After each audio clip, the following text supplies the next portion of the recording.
Moscow, 1984. A military research institute. A group of Soviet engineers receives an order. Build an arcade machine. Not just any machine, a Soviet one. One that could prove socialism could entertain people better than capitalism ever could. There was one small problem.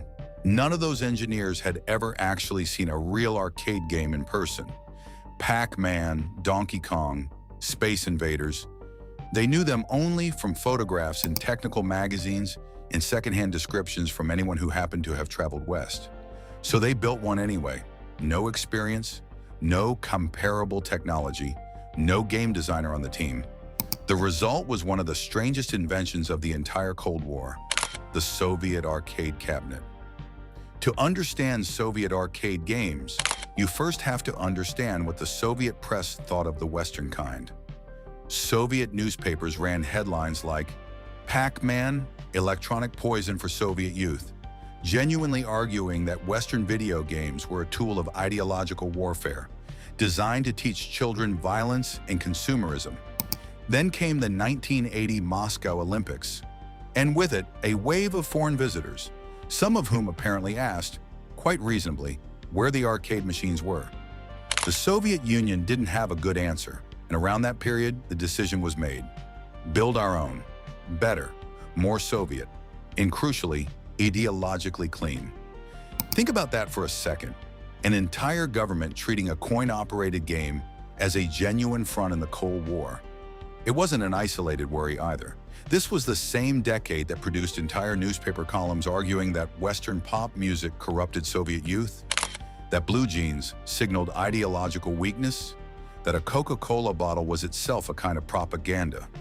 An arcade machine, glowing and beeping and clearly foreign in spirit, fit that same pattern of anxiety perfectly. What made arcade games different from a Coke bottle, though, was that a bottle could simply be banned. A booming, blinking cabinet that children actively wanted to gather around was harder to make disappear. So the state, in this one narrow case, chose the more difficult path of building a domestic answer instead. This is the story of what happens when a military-industrial complex is handed the job of manufacturing joy, and somehow, almost by accident, actually manages it.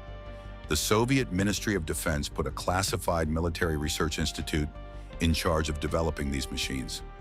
Yep, the military.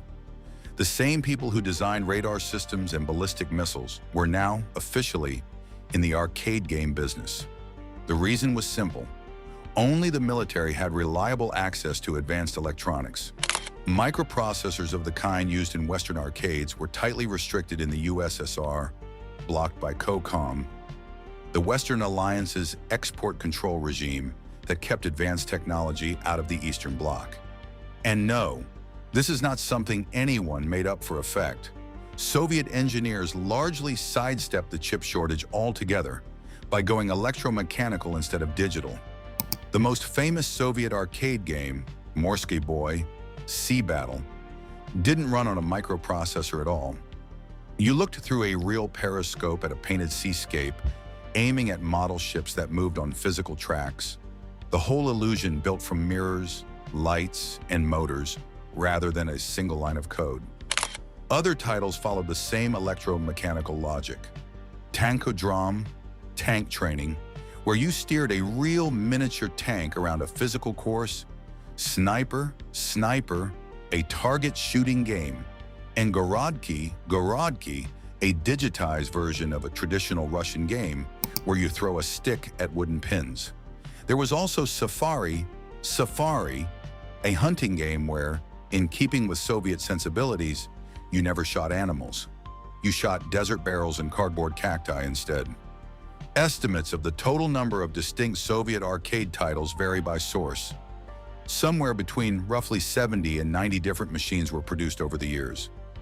Every one of them was installed in the same handful of places: young pioneer palaces, cultural centers, and, a small irony, hotel lobbies where foreign tourists might see them and be suitably impressed. Payment came in 15 Kopek tokens, because coin slots that accepted bourgeois money would have been an odd look, and printing anything resembling a private enterprise cash register was, itself a small ideological risk nobody wanted to take. And in keeping with the ideology, most games had no high-score table at all. Beat the game, and instead of your name in lights, you simply won a free replay. Individual glory wasn't really the point. The catalog eventually grew well beyond shooting and target games. There was Repka, Turnip, based on a Russian folktale, where players worked together to pull an oversized vegetable out of the ground. There was Basketball, a two-player game where you competed to sink shots into your opponent's net. There was even Crane, a claw machine variant where the prize was, appropriately, a small ideologically neutral trinket rather than anything resembling a toy gun. Some machines leaned into physical spectacle rather than skill. Score-a-Hod, roughly Speedwalker, had players pump a pair of pedals as fast as possible to race a mechanical figure across a track, closer to a fairground attraction than anything you'd call a video game today. And Circus was essentially a Soviet take on pinball, complete with the same addictive, slightly chaotic bounce of a steel ball against bumpers. A few titles managed to be genuinely strange, even by this catalog's standards. Magistral Highway put you behind the wheel of a painted racing scene. Morskoy Boy's Naval Cousin, a game sometimes translated simply as Battleship, doubled the periscope concept into a two-player face-off. There was even an official tie-in cabinet based on the beloved cartoon New Pogodi, the wolf and hare chase, turning the country's favorite animated rivalry into a coin-operated game in its own right. And then there was the racing game that only the Soviet Union could have produced, a motorcycle simulator where the entire point was to reach the front of the pack as fast as possible, while a second gauge, running the whole time, penalized you for exceeding the posted speed limit. Win the race, obey the law. Somehow, simultaneously, none of it looked like Tokyo or Los Angeles. All of it, in its own clunky, over-engineered way, worked. It's worth pausing on how deliberate that last detail, the motorcycle game's speed limit penalty, actually was. Somewhere in a design meeting, an actual adult decided that a coin-operated racing game, aimed at children looking for a quick thrill, needed to model responsible road behavior. Fun was permitted. Fun without a lesson attached to it apparently was not. Here's a detail almost nobody expects. Those 15 Kopek coin slots had their own tiny piece of Cold War engineering built in. Each slot weighed the coin, then flipped it and measured how fast it spun. Only a genuine, correctly minted Soviet 15 Kopek piece would flip at precisely the right speed. A purely mechanical way of rejecting counterfeit coins, foreign currency, or later, modern coins that happened to be a similar size. When a cabinet broke, and it broke often, there was no local repair shop to call. It had to be shipped back to the factory that built it. Wait time, months. The entire arcade system was, in miniature, a perfect model of the wider Soviet economy. Centralized, ideologically tidy, and hopelessly inefficient. And because these were military-grade production lines, not consumer electronics companies, the machines themselves were massively overbuilt for what they actually needed to do. A cabinet designed to survive a few thousand coin drops in a Western arcade was, in Soviet hands, engineered closer to industrial equipment. Thick steel housing and hand-soldered joints, components rated for conditions far harsher than a Pioneer Palace hallway would ever produce. It made the machines nearly indestructible. It also made them absurdly heavy to move, repair, or eventually, decades later, rescue. And this is where the story takes its darkest turn. Not with tragedy exactly, but with a kind of deliberate erasure. In 1991, the Soviet Union collapsed.